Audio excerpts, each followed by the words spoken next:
ভাতৰ থালখন ৰেডি কৰি লৈছোঁ মই। এয়া লোকেল মুৰ্গী মাংসৰ বইল।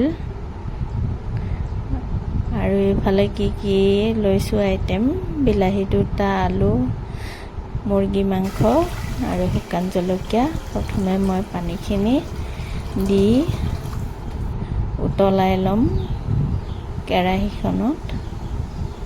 পানীখিনি উতলিলে মোৰ ইয়াতে মই মুৰ্গী মাংসখিনি দি লৈছোঁ এতিয়া।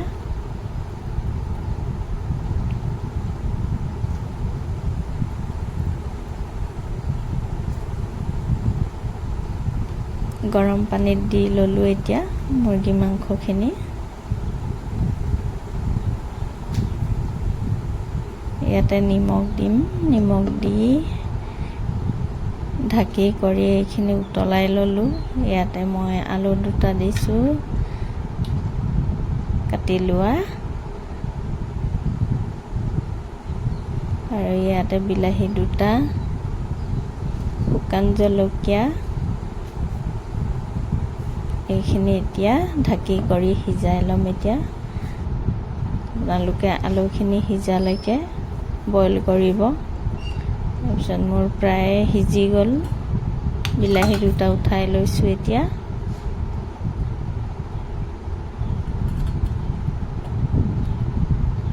শুকান জলকীয়াকেইটাও উঠাই ল'ম।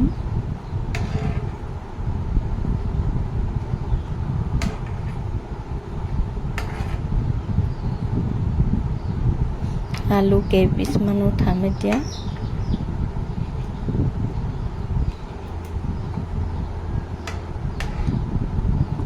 এইখিনি এতিয়া মই ধুনীয়াকৈ একদম আলু, বিলাহী, শুকান জলকীয়া এইখিনি পেষ্ট বনাই ল'ম।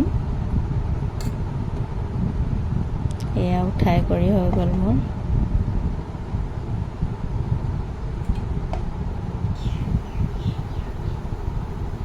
ইয়াতে মই আদা দিছোঁ, নহৰু, জালুকৰ গুড়ি,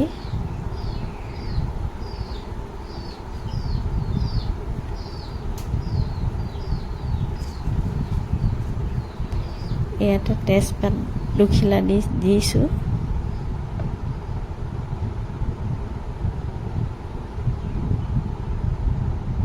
এইখিনি এতিয়া ধুনীয়াকৈ সিজাম। মাংসখিনি সিজিবলৈ দেৰি লাগে, লোকেল মুৰ্গী মাংস যিহেতু। এইখিনি এতিয়া মই পেষ্ট বনাই ল'লোঁ।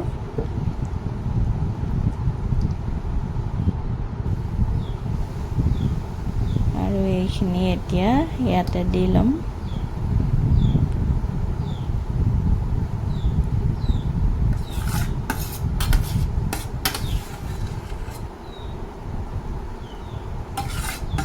বনাবলৈ একেবাৰে সহজ, সময় বেছি নালাগে।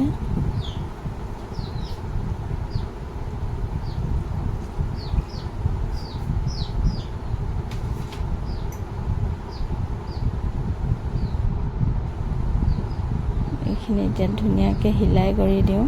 গ্ৰেভি হ'ব এতিয়া। আৰু ইয়াতে মই বম্বু মানে বাঁহগছ টেঙা দিয়াটো এড নকৰিলোঁ।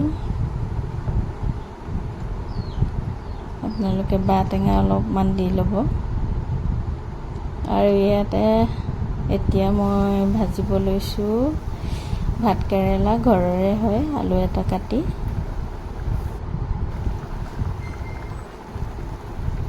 ইয়াতে কেঁচা জলকীয়া 2টা 3টা দিলোঁ।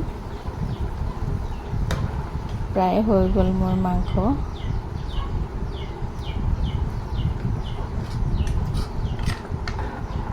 মাংসৰ ৰেচিপিখন কেনেকুৱা লাগিছে বাৰু আপোনালোকক? ধুনীয়া কালাৰ হৈছে। আৰু ইয়াতে মই 2টা জলকীয়া দিলোঁ। আৰু একো নিদিওঁ, ভাত কেৰেলা ভাজি বনাম। আলু, হালধি, নিমখ দিম।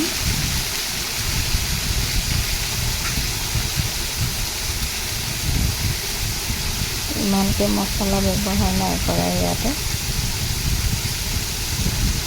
গৰমত মছলা খাই ইমান ভাল নালাগে, চিম্পুলকৈ বনাইছোঁ।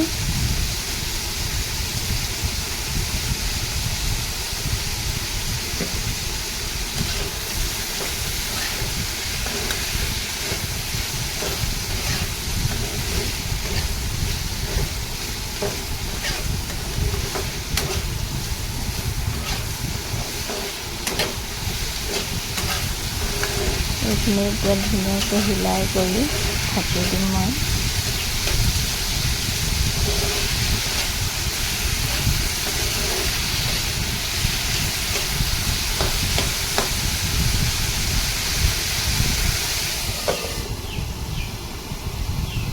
ল' ফ্লেমত সিজাম সেইখিনি।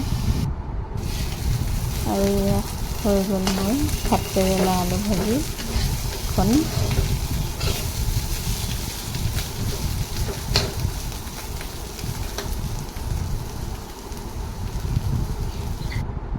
আৰু এইফালে মোৰ ভাতৰ থালখনো ৰেডি হৈ গ'ল। এতিয়া খাবহে লাগে আৰু।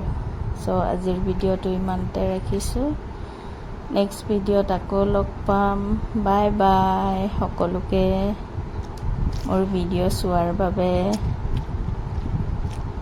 থেংক ইউ ছ' মাছ।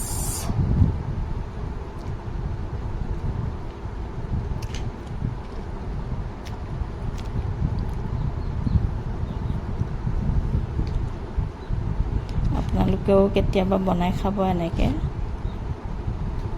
খাব মন হ'লে মানে